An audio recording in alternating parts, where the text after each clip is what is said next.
తిరుపతి పద్మావతి నగర్లో దారుణం జరిగింది. ముగ్గురిని హత్య చేసి ఒక సాఫ్ట్వేర్ ఇంజనీర్ ఆత్మహత్య చేసుకున్నాడు. ఆ తర్వాత పెద్ద ఎత్తున వివాదం జరిగింది. సో పెద్ద ఎత్తున అందరిని కూడా ఆందోళన కలిగిస్తున్న అంశంగా మనం చూడొచ్చు. సో ఇష్టం లేని పెళ్లి చేశారని అన్నా వదినలపై మోహన్ అనే ఒక సాఫ్ట్వేర్ ఇంజనీర్ కక్ష పెంచుకున్నాడు. అయితే పెద్ద ఎత్తున వారిద్దరి మధ్య తరచుగా గొడవలు కూడా జరిగేవి. 2019లో మోహన్కి వివాహం జరిగింది. అప్పటి నుంచి కూడా భార్యతో ఎప్పటికి కూడా చిన్న చిన్న గొడవలు అయితే కనపడుతూ ఉండేవి. ఈ నేపథ్యంలోనే అన్నా వదినల్ని ఇష్టం లేని పెళ్లి చేశారంటూ కక్ష పెంచుకున్నాడు. దీంతో నిన్న సాయంత్రం ఏడాది క్రితమే మోహన్ భార్య వదిలేసి వెళ్ళింది. ఈ నేపథ్యంలో బుధవారం రోజున సాయంత్రం వదిన సునీతతో గొడవ పడ్డాడు మోహన్. వదిన సునీత ఇద్దరు పిల్లలు దేవిశ్రీ నీరజల గొంతు కోసి చంపేశాడు ఈ సాఫ్ట్వేర్ ఇంజనీర్ మోహన్.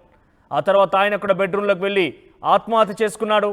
సో ఇష్టం లేని పెళ్లి చేశారనే ఒక కోపంతో కక్షతో వదిన అంటే అన్న ఇద్దరు ఇద్దరిని కూడా చంపేశాడు. సో మొత్తం మీద 2019లో వివాహమైంది మోహన్కి. వివాహం తర్వాత తరచుగా భార్యతో గొడవలయ్యేవి. అయితే ఈ నేపథ్యంలోనే ఇష్టం లేని పెళ్లి చేశారంటూ అన్న వదినతో ఎప్పటికీ గొడవ పడుతూ ఉండేవాడు.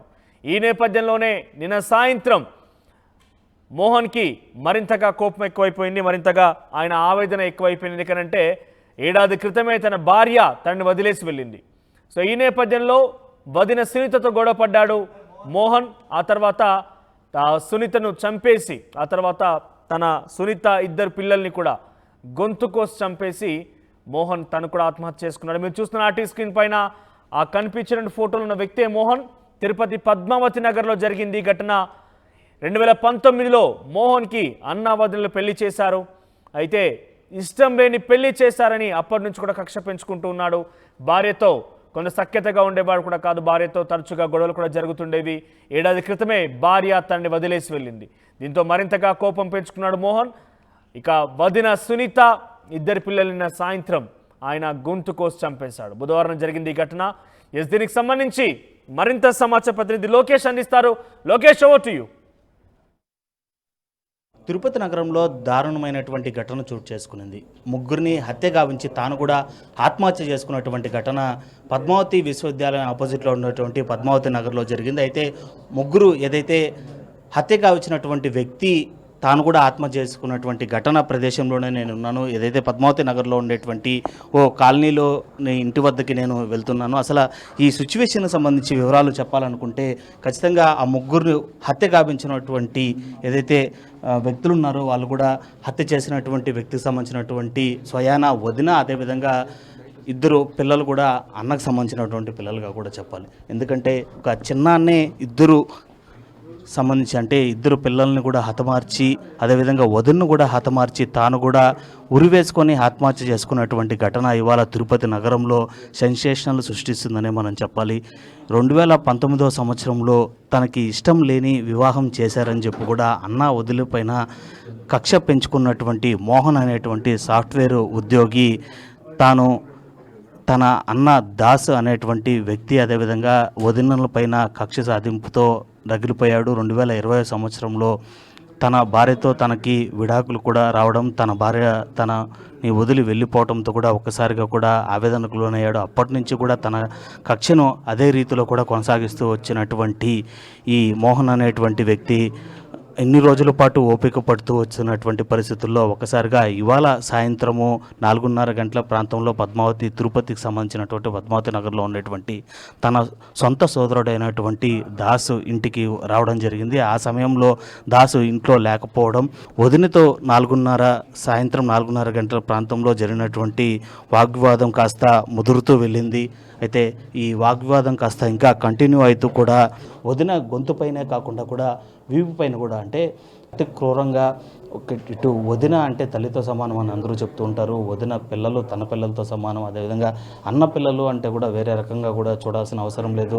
సొంత కుటుంబానికి సంబంధించినటువంటి పిల్లలను అతి క్రూరంగా గొంతు కోసి చంపేటువంటి ఘటన ఇవాళ తిరుపతి నగరంలో వెలుగు చూడడం పైన పలువురు దీనిపైన నిజంగా నిశ్చయపోయేటువంటి పరిస్థితి మాత్రం చాలా స్పష్టంగా కనిపిస్తుంది. అయితే ఈ ఘటనకు సంబంధించి తన అన్న దాస్ ఏదైతే ఒక ప్రైవేట్ కంపెనీలో ఎంప్లాయీగా కొనసాగుతున్నట్లు కూడా సమాచారం అందుతుంది. అయితే ఇది నిజంగానే ఇష్టం లేనటువంటి పెళ్లి చేసినందుకు మాత్రమే తీసుకున్నటువంటి కక్ష సాధింపు చర్యనా, లేక అన్నదమ్ముల మధ్య ఇంకేదైనా విభేదాలు లేదా ఇంకేదైనా మరేదైనా కోణం ఉందా అనేటువంటి రీతిలో ప్రస్తుతం అయితే మాత్రం పోలీసులు ఆ ఇన్వెస్టిగేషన్ కొనసాగిస్తున్నారు. ఇప్పటివరకు ఆ హత్యకు సంబంధించినటువంటి అంటే 3 హత్యలు చేసినటువంటి మోహన్ ఇంకా మృతదేహం కూడా లోపలే ఉంది.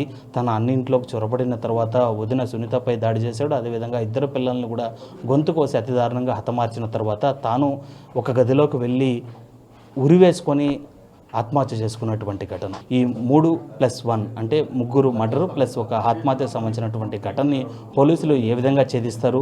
మిగిలినటువంటి దాస్ పూర్తిగా భార్యని అదేవిధంగా 2 పిల్లల్ని కోల్పోయినటువంటి దాస్ ఇచ్చేటువంటి వివరాల మేరకు అదేవిధంగా గతంలో జరిగినటువంటి సంఘటనల మేరకు ఆధారంగా చేసుకొని ఈ కేసుని ఏ విధంగా పోలీసులు పురోగతి సాధిస్తారు, నిజానిజాలు ఏ విధంగా నిగ్గు తేలుస్తారనేది మాత్రం వేచి చూడాల్సినటువంటి పరిస్థితులు నెలకొన్నాయి తిరుపతి నగరంలో.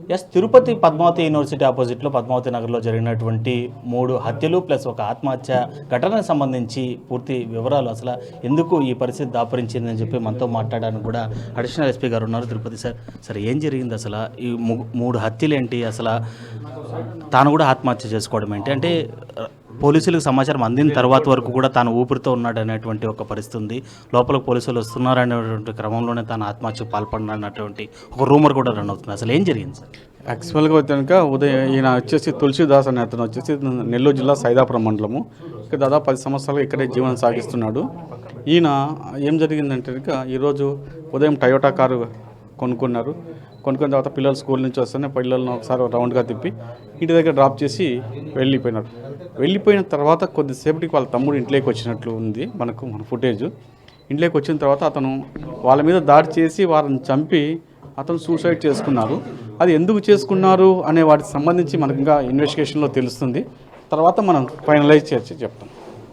అసలు అంటే అన్నదమ్ముల మధ్య గొడవకు సంబంధించి అది ఎందుకు మాట అది పూర్తిగా తెలియలేదు. అన్నదమ్ముల గొడవ కానీ పూర్తిగా తెలియలేదు.